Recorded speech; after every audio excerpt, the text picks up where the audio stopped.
दीपक देता है रोशनी फैलाने की प्रेरणा, फलदायी वृक्ष देता है देने की प्रेरणा, मधुबन देता है महकते रहने की प्रेरणा, महान व्यक्ति देते हैं जीवन जीने की प्रेरणा।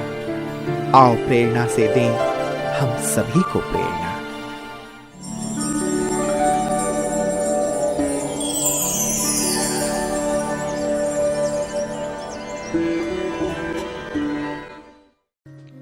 छत्रपति संभाजीनगर भारत के महाराष्ट्र राज्य में स्थित एक ऐतिहासिक महानगर है।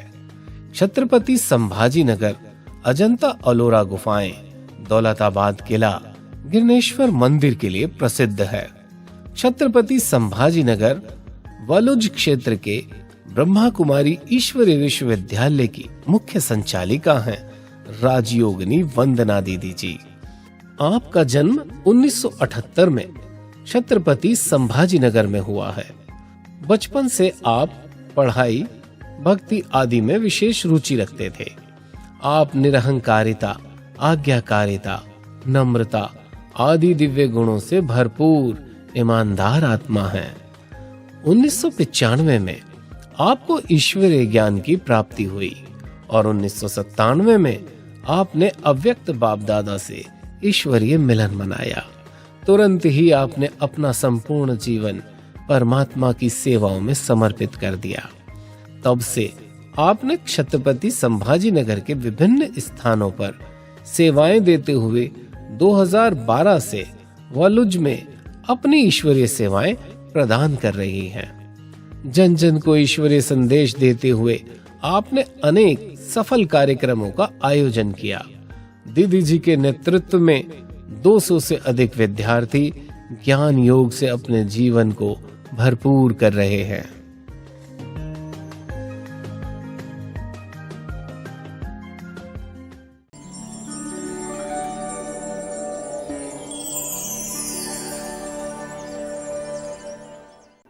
बचपन से भक्ति का बहुत शौक था।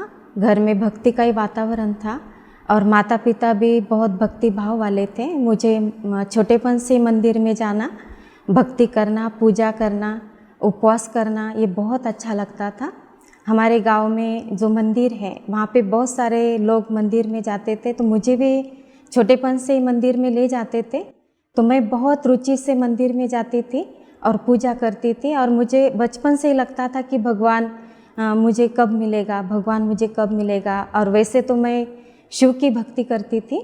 तो शिव की भक्ति मैं ऐसे करती थी कि जो मंदिर में शिवलिंग होती थी तो मंदिर में जाकर बैठती थी, जैसे कि मैं समझती थी कि मैं जैसे कि पार्वती की तरह तपस्या करो। तो पार्वती माता ने जैसे तपस्या की है तो मुझे भी क्या करना है, पार्वती माता की जैसे मुझे भी तपस्या करनी है। तो जो पिताजी थे हमारे, तो पिताजी हमेशा बोलते थे कि गुरु करना चाहिए, गुरु का मंत्र लेना चाहिए। तो गांव में जो हमारे सन्यासी महात्मा थे ना, जो सभी लोगों ने उनको गुरु किया हुआ था, तो वो गुरु माना सबको बहुत अच्छा मार्गदर्शन करते थे। तो मुझे भी उनके पास जाना बहुत अच्छा लगता था। तो जब भी हम जाते थे तो वो बहुत सारी ज्ञान की बातें सुनाते थे। तो एक दिन ऐसे हुआ कि मैंने उनको कहा, उनका जीवन मुझे बहुत अच्छा लगता था। तो उनको एक दिन मैंने कहा कि मुझे भी आपके जैसे बनना है। तो उन्होंने बोला कि हमारे जैसे सन्यासी बनना इतना आसान बात नहीं है और तुमको अगर बनना है तो तुम ब्रह्मा कुमारी में जा सकती हो। तो इसके पहले मुझे ब्रह्मा कुमारी के बारे में कुछ भी पता नहीं था कि ब्रह्मा कुमारी क्या होती है, या ब्रह्मा कुमारी का नाम भी मैंने कभी सुना नहीं था। लेकिन उन्होंने जब भी ये सारी बातें सुनाई तो मुझे इंटरेस्ट बढ़ गया कि ये ब्रह्मा कुमारी क्या होती है और मैं ब्रह्मा कुमारी बन सकती हूँ क्या। तो मुझे फिर बहुत ऐसे इंटरेस्ट आने लगा। तो जब मैं ये मन में सोच रही थी तो उसी दिन में जैसे हमारे गांव में बहुत बड़ा मेला लगता है, तो उस मेले में 10,000 से ज़्यादा लोग इकट्ठा होते थे। तो फिर उस समय जैसे मेरे मन में वही बात रहती थी कि मुझे कब मिलेंगी ब्रह्मा कुमारी या दीदियाँ कौन होंगी और मुझे ये ज्ञान कब मिलेगा। तो जैसे वो महाराज जो थे सन्यासी महाराज, उन्होंने मुझे बहुत सारी बातें सुनाई थी इनके बारे में कि वहाँ पर ब्रह्मा कुमारी जो दीदियाँ होती हैं वो वाइट ड्रेस पहनती है, वो बिल्कुल सिंपल रहती है, और वहाँ पर एक लाइट होती है कि उस लाइट के द्वारा भगवान का दर्शन होता है। तो मुझे एक अंदर से इतनी लगन बढ़ गई कि वो कौन सी लाइट होंगी ऐसी कि जिस द्वारा भगवान का दर्शन होता है। तो मैं फिर उसी लगन में जैसे सोच रही थी, और उसी दिन में दीदियाँ भी हमारे गांव में आ गई। तो फिर उनको मैंने सारी जानकारी ली कि ये ज्ञान कैसे ले सकते हैं। और जब भी मैंने पहली बार ये ज्ञान सुना तो मैं जो प्रदर्शनी सुन रही थी, तो प्रदर्शनी में एक बार नहीं, मैंने 10-15 बार उस चित्रों को सुनती रही। तो ऐसे लग रहा था कि जैसे कि ये जो माताएं सुना रही थी ज्ञान, तो मुझे ऐसे लग रहा था कि जैसे कोई भगवान उतर कर आए हैं और ये ज्ञान मुझे सुना रहे हैं। तो मैं बहुत ऐसे सुनती रही रुचि से।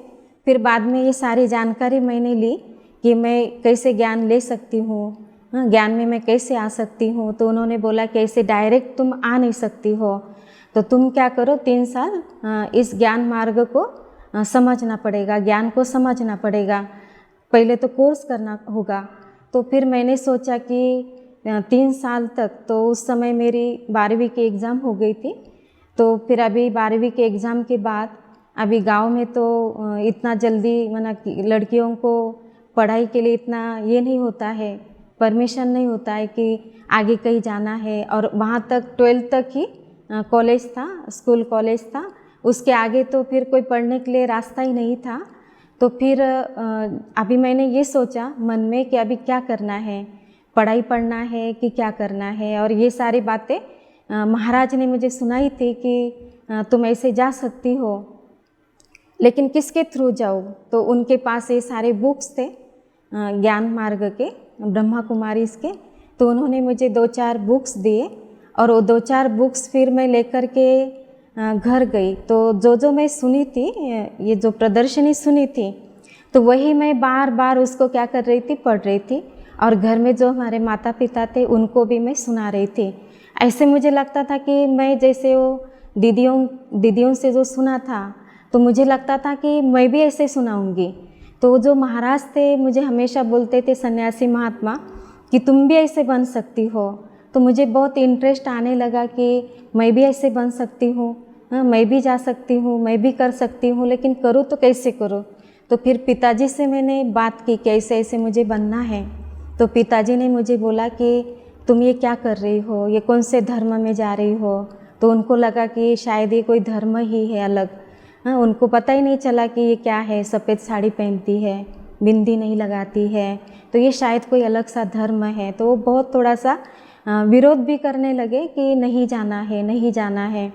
तो अभी मुझे जाना है तो कैसे जाना। तो मेरी एक सहेली थी, तो सहेली को वो जॉब करती थी इधर जो संभाजी नगर सिटी में। तो वो महाराज के पास आती थी, सन्यासी महात्मा के पास। तो वो मेरे साथ बहुत उनकी दोस्ती थी। तो उसको मैंने पूछा कि मुझे भी जॉब करना है, मुझे भी आना है सिटी में। तो उन्होंने बोला कि तुम आ सकती हो। तो फिर मैं जब आई, मेरा एक ये था कि मकसद ये था कि मुझे कोर्स करना था, ज्ञान को समझना था, सेंटर ढूंढना था। तो इसलिए मैंने ये बहाना करके घर में बोल दिया माता पिता को कि मुझे अभी पढ़ाई तो पढ़ना है, नहीं पढ़ना है, लेकिन 1 साल मुझे जॉब करना है। तो फिर उन्होंने छुट्टी दी जॉब के लिए। तो फिर मैं जॉब के लिए जब आई तो 1991 में मैं आई इधर सिटी में। तो फिर वहाँ 1 साल तक मैंने जॉब किया। और फिर उसके बाद मेरा ये था कि सेंटर ढूंढना है, अभी रहना है तो कहाँ रहना है, सेंटर पे तो रह नहीं सकते। तो मामा, लौकिक मामा है, यहाँ पर इस सिटी में रहते थे। तो फिर मैं मामा के पास आई, और मामा के पास रहकर फिर मैंने जॉब किया। और जॉब करते समय फिर मैंने सेंटर भी ढूंढा, और सेंटर पर भी जाती थी, और कंपनी थी, कंपनी में मैं जाती थी। 1 साल तक मैंने जॉब किया। फिर मेरा ये था कि मुझे सेंटर पे जाना है, सेंटर पर जाना है। तो फिर एक बार मेरी मुलाकात बड़े दीदी औरंगाबाद के जो आदरणीय शीला दीदी जी हैं, तो मैं उनसे मिली और उनको बोला कि मुझे ऐसे बनना है, ब्रह्मा कुमारी बनना है। तो दीदी जी ने कहा कि तुमको किसने ज्ञान दिया, तुमको किसने बताया। तो फिर मैंने उनको बोला मेरी जीवन कहानी कि ऐसे ऐसे मुझे एक गुरु ने एक ज्ञान दिया करके। तो फिर उन्होंने बोला, उनको बहुत आश्चर्य लगा कि ये ज्ञान तुमको एक सन्यासी महात्मा ने कैसे क्या दिया, हाँ वो तो अपना ही बढ़ाते हैं, हाँ और उन्होंने तुमको यहाँ कैसे भेजा। तो फिर दीदी को आश्चर्य लगा, तो दीदी ने बोला कि मुझे भी तुम्हारे महाराज से मिलना है, सन्यासी महात्मा से मुझे भी मिलना है। तो फिर दीदी जी जो है, हमारे बड़े दीदी जी हमारे गांव में आए।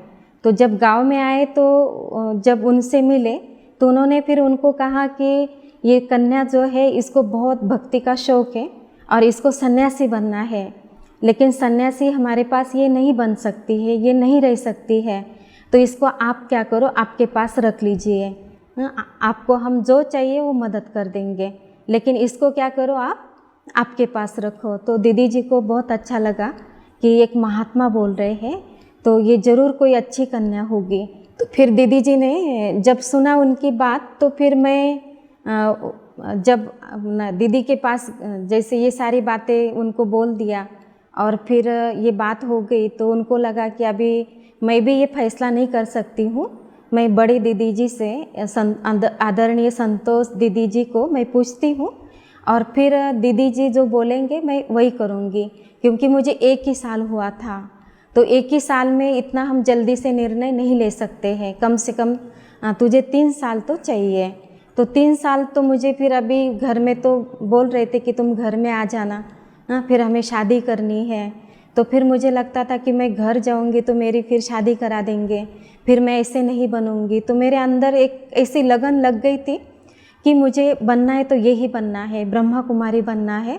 और घर के फिर सारे अपोजिशन करने लग गए कि पता नहीं ये कहाँ जा रही है, ये कौन से धर्म में जा रही है। लेकिन मेरा जो लक्ष्य था, मेरे मन में जैसे एक पक्का निश्चय था कि मुझे बनना है। और बीच बीच में जो महाराज थे तो वो मुझे कहते थे कि तुम्हें वो जो है ना दीदी, तुम्हें सेंटर पर रख देंगे।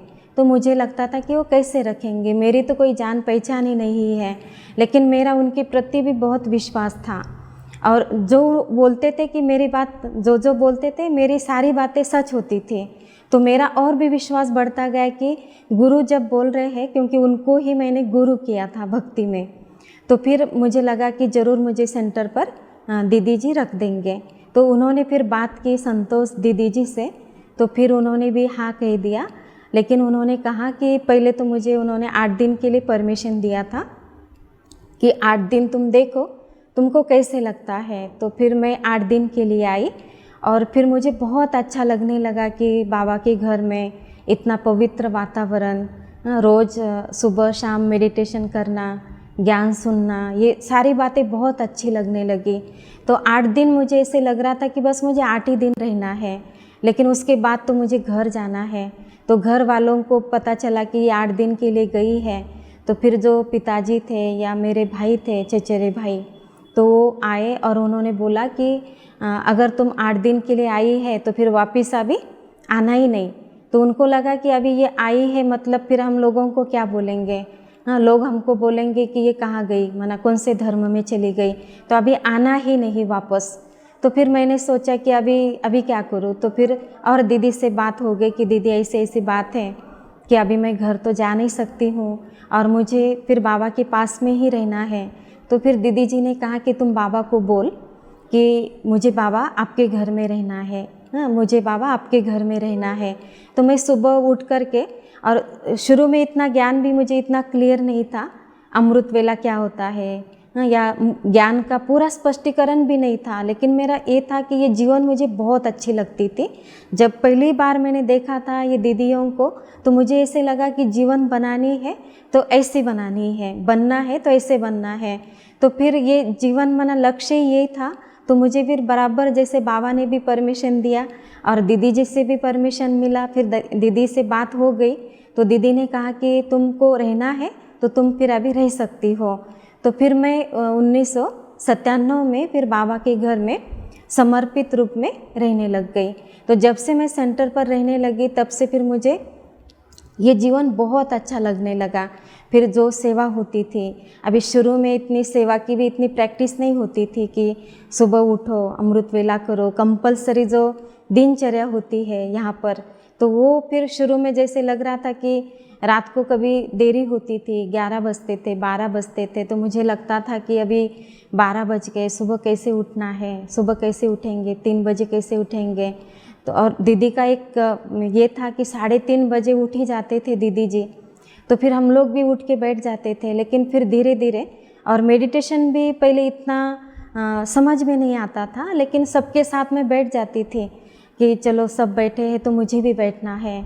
तो फिर जब एक दिन मुझे ऐसे अनुभव हुआ कि जैसे परम धाम में मैं पहुंच गई। मुझे पहले इतना समझ में नहीं आता था कि मेडिटेशन मना कैसे करना है।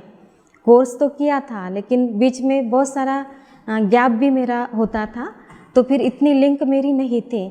तो फिर जैसे हम दीदी के साथ बैठते थे, तो बैठते बैठते एक दिन मुझे बहुत अच्छा सा अनुभव हुआ, और मैं जैसे ये अनुभव कर रही थी कि मैं जैसे बाबा के पास पहुंच गई, परम धाम में पहुंच गई हूँ, और कितना आधा घंटा कब चला गया वो मुझे पता ही नहीं चला।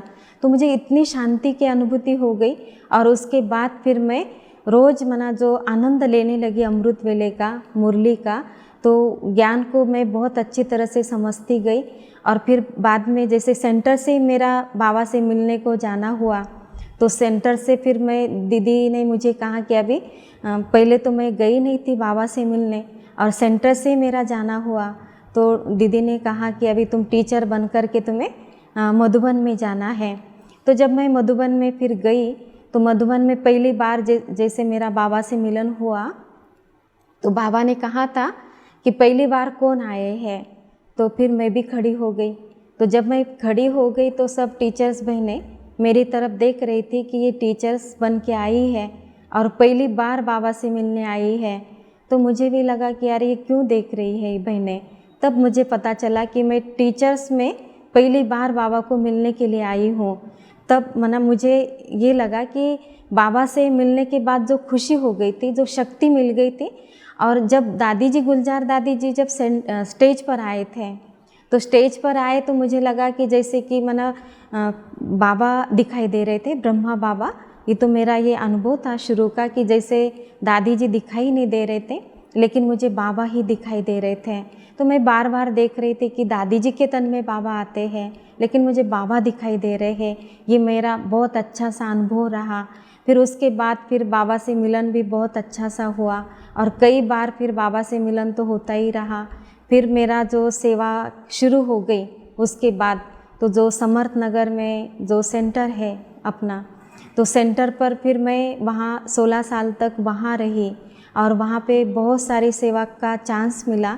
बहुत सारी सेवाएं करते करते फिर बाबा ने इतना आगे बढ़ा दिया। शीला दीदी जी के साथ तो हमारा ये अनुभव था कि दीदी जी स्वच्छता में बहुत ध्यान रखते थे। तो उन्होंने जैसे हर बात हमको सिखाई कि झाड़ू कैसे लगाना चाहिए, घर की सफाई कैसे रखनी चाहिए, खाना कैसे बनाना चाहिए, भाषण कैसे करना चाहिए। और दीदी हमेशा इस बात पर ध्यान देते थे कि बोलते थे कि जो स्पीच का जो भाषण है ये तो कोई भी कर सकता है, स्पीच तो कोई भी दे सकता है, लेकिन हमें प्रैक्टिकल कर्म से भाषण करना है। प्रैक्टिकल हमारे कर्म ऐसे होने चाहिए कि वही भाषण की बहुत बड़ी सेवा है। तो एक एक बात दीदी हमको सिखाते थे कि कैसे रहना चाहिए। और दीदी जी इतने उदार दिल के हैं कि हमेशा जैसे कोई भी बात हो, दीदी बहुत प्यार से समझाते हैं। और कभी भी समझो कोई भी बात होती थी तो हम दीदी से बात करते थे। और अभी भी जैसे कोई भी बात होती है तो हम पहले दीदी के पास जाते हैं और दीदी से राय लेते हैं। तो दीदी हर बात में हमें समझाते हैं, हल्का करते हैं, हर बात में मार्गदर्शन करते हैं। तो उनका बहुत हमारे तरफ ध्यान रहता है। तो हमें बहुत खुशी होती है कैसे दीदी जी जैसे माँ जैसे हमको पालना दे रही है, बाप दादा जैसे हमको पालना मिल रही है। तो ये हमारा बहुत सौभाग्य रहा। तो जब हम यहाँ सेवा के लिए आए तो सेवा में तो बहुत सारी बातें होती ही रहती है। कभी भाई बहनों से पेपर आते हैं, कभी बाहर वालों से पेपर आते हैं, लेकिन हमेशा बाबा की बहुत मदद रही। और ऐसे हुआ भी कि बहुत सारे जब सेंटर खुला और जब सेवाएं शुरू हो गई तो 1-2 साल में बहुत सारे भाई बहन बहुत बढ़ गए। फिर उसके बाद क्या हुआ कि पता नहीं कि जो उनको कोई बात में जैसे किसी ने कुछ सुना दिया, किसी ने कुछ सुना दिया, तो फिर धीरे धीरे क्या हुआ कि नीचे ऊपर सभी को लग रहा था कि पता नहीं कि ये क्या सुनाते हैं, ये क्या करते हैं। तो वो भी पेपर आया, लेकिन धीरे धीरे फिर वो बातें भी समाप्त हो गई। फिर उसके बाद हमने बहुत सारी सेवाएं भी यहाँ पर की, क्योंकि ये जो एरिया है यहाँ पे बहुत सारी कंपनीज़ हैं और बहुत सेवा का चांस है यहाँ पर। तो सेवा करते हमने बहुत, जैसे व्यसन मुक्ति के प्रोग्राम्स भी किए, बहुत सारी रैलियाँ भी निकाली और हर जगह हम जाते रहे सेवा के लिए। तो प्रॉब्लम तो आए, लेकिन बाबा ने हमको बहुत मदद की और बाबा की मदद से फिर हम बहुत आगे बढ़ते गए और फिर धीरे धीरे जैसे ये सेवाएं बढ़ती गई। जैसे जब से हम बाबा के बने हैं तो विशेष धारणाओं के ऊपर ये अटेंशन है हमारा कि जैसे कि मुझे कोई भी बात में अहंकार नहीं आना चाहिए, जीवन में सहनशीलता होनी चाहिए, संतुष्टता होनी चाहिए, किसी के प्रति भी मुझे ईर्ष्या नहीं करनी है। कोई आगे भी बढ़ता है या कोई कुछ भी करता है तो मुझे किसी को नहीं देखना है। मेरा ये लक्ष्य रहता है कि मुझे ही देखना है, किसी को मुझे देखना नहीं है। ये मेरा खास वर्तमान समय ये पुरुषार्थ रहता है। और अमृत वेले के ऊपर मेरा बहुत अटेंशन रहता है कि कुछ भी हो जाए, कितना भी सोने को लेट हो जाए, लेकिन मुझे सुबह उठना ही है। अमृत वेला बिल्कुल भी मिस नहीं करना है और बाबा से मुझे शक्ति लेनी है। अमृत वेला तो हम जैसे ज़्यादातर आत्मिक स्थिति में रहने का ये अभ्यास करते हैं और जो सभी आत्माओं को जैसे शक्ति देना है। बाबा बोलते हैं कि जैसे बहुत दुखी आत्माएं हैं जो आपको उनकी आवाज़ नहीं आती है क्या, उनकी पुकार सुनाई नहीं देती है क्या। तो ये भी हम अभ्यास करते हैं कि उनको भी क्या करना है कि शांति का दान देना है, उनको भी बाप का परिचय मिले, परमात्मा का परिचय मिले।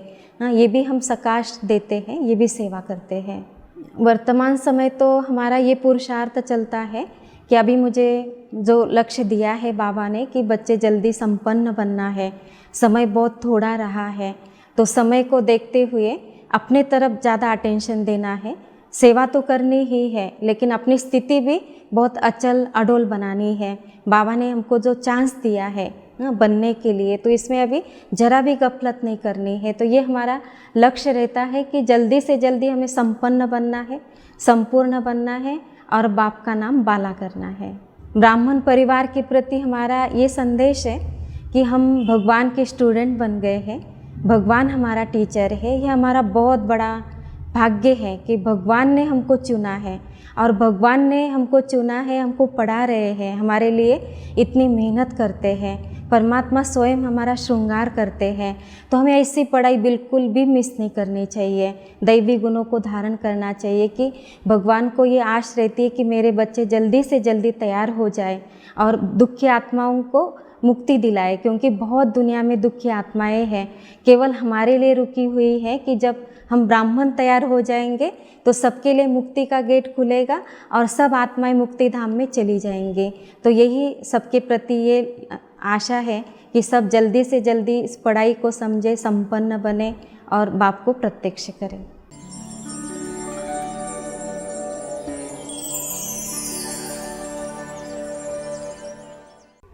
दीदी जी में बहुत सारी विशेषताएं हैं। दीदी जी का मुस्कुराता हुआ चेहरा हमें हमेशा प्रेरित करता है। ये बहुत सरल स्वभाव की ममता की मूर्त है दीदी जी। जब हमारे जीवन में कोई भी कठिनाई आती है तो हम दीदी जी से शेयर करते हैं तो हमें हर बात का हल मिल जाता है। दीदी जी ने हमें बहुत कुछ सिखाया और दीदी जी से हमने सबसे ज़्यादा विशेषता ये सीखी कि दीदी कोई भी प्रोग्राम होते हैं तो बहुत ही उमंग और उत्साह से करते हैं। वो बहुत अथक सेवाधारी हैं और अथक सेवा करते रहते हैं। दीदी जी कभी भी ये नहीं बोलते कि हम थक गए, हम ये नहीं करेंगे।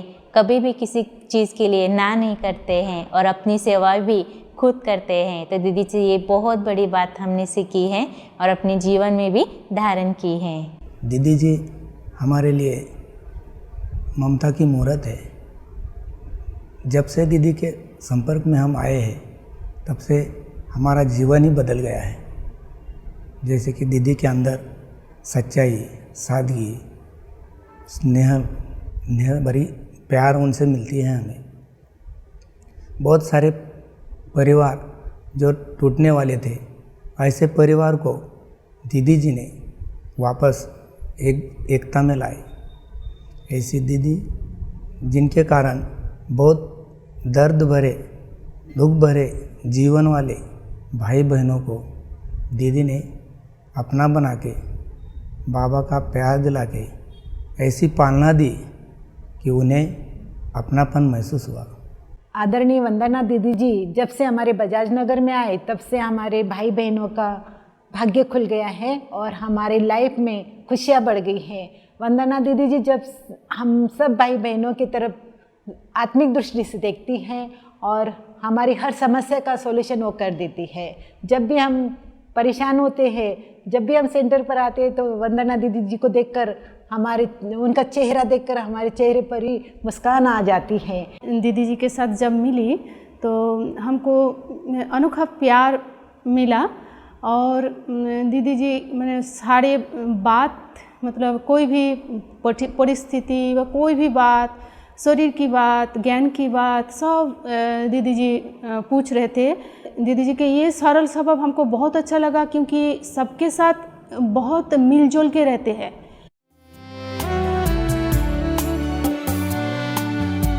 ईश्वर से हमने